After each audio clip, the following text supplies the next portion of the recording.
देश के video camera, security camera, phone camera, spy camera, home camera और secret camera के फुटेज से चुन चुन के ली गई सनसनीखेज रियल कहानियां सिर्फ आपके एंटरटेनमेंट के लिए। As seen in the beginning of the film, Love, Sex Aur Dhokha is an anthology of stories shot by 3 different cameras in an era of the multimedia revolution. Cameras that have their own internal vision according to who is holding them. What is most exciting about this film is in the way these cameras happen to capture intertwined events running through the film stories, and how the camera itself becomes an insidious character in the film. Now that Dibakar Banerjee has released the sequel of LSD, I thought it was just the right time to look at the criminally underrated original. For those of you who are new to this channel, hit subscribe to watch more analyses on what constitutes the very best of global and Indian cinema. In the first part, Love, our camera is a digital SLR model being held by an amateur filmmaker Rahul, who sets out to direct a wannabe Bollywood ripoff of the Shah Rukh Khan cult classic Dilwale Dulhaniya Le Jayenge. At the very onset of this premise, we understand that this part is about fantasy. Even the father of the actress acts like a macho man with influence because he catered to Shah Rukh Khan once, and he is instantly seduced by the idea of a role in Rahul's film. However, what follows these events is a blurring of lines between Rahul's real life and the life of his characters the moment Rahul inserts himself into this fantasy, falling in love with his own actress.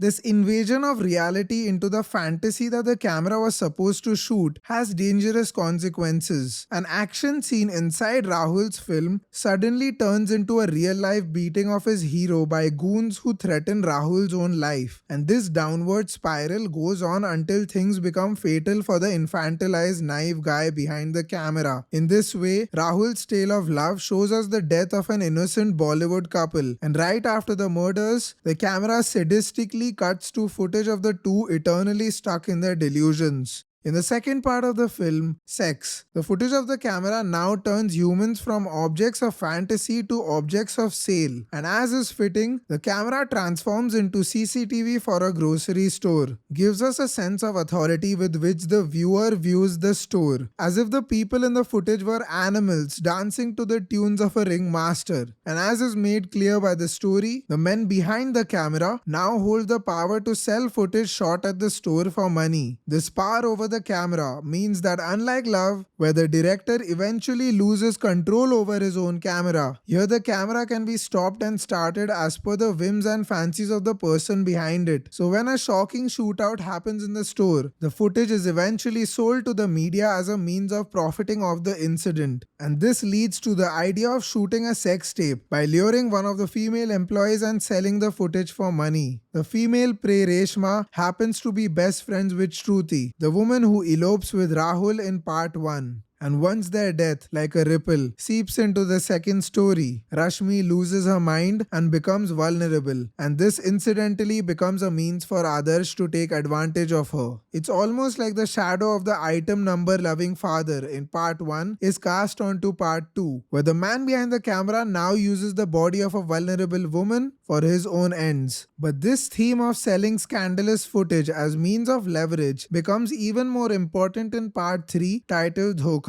This time, the camera belongs to a tabloid reporter who conducts sting operations to expose individuals in the government and entertainment industry. And so the footage shot by it is not just used for some money, but as a political weapon by media personnel. Our evolved camera in part 3 is now more insidious than ever, as it assumes a low angle unlike the first two parts. The shootout in the store in part 2 carries relevance to the story in part 3, as it is part of an expose on a scandalous pop star, while in part 2, Adarsh has control over when the footage is on and recording. In part 3, the reporter now has sense of morals infused into the film, which means that even if he manages to shoot footage, he pretends like it's destroyed because he is at times aware of its implications. There's another part of Love that also carries itself into the ending of part 3. When Prabhat is hospitalized after the shooting, Rahul and Shruti also end up being there, and Prabhat's child ends up interviewing what would be the entire cast of the 3 parts in one room. पापा मैं सबका interview लूं And while our adults all laugh it off because it's a kid, for me that is the strongest moment of the film because it reminds us how the adults have been actually reduced to dolls in front of the camera. Dolls of fantasy, pleasure, and instinct now being played with by a child. In conclusion, we live in an age of the camera, and the film shows us how important the person behind the camera becomes. Sometimes he's a victim to the camera, unable to understand the darkness underneath its fantasies. Sometimes he tries to control the camera, finding his own evil shadow reflected in it. And sometimes he chooses to let go of this control because he realizes how crazy the world has become running around and within the vision of this camera.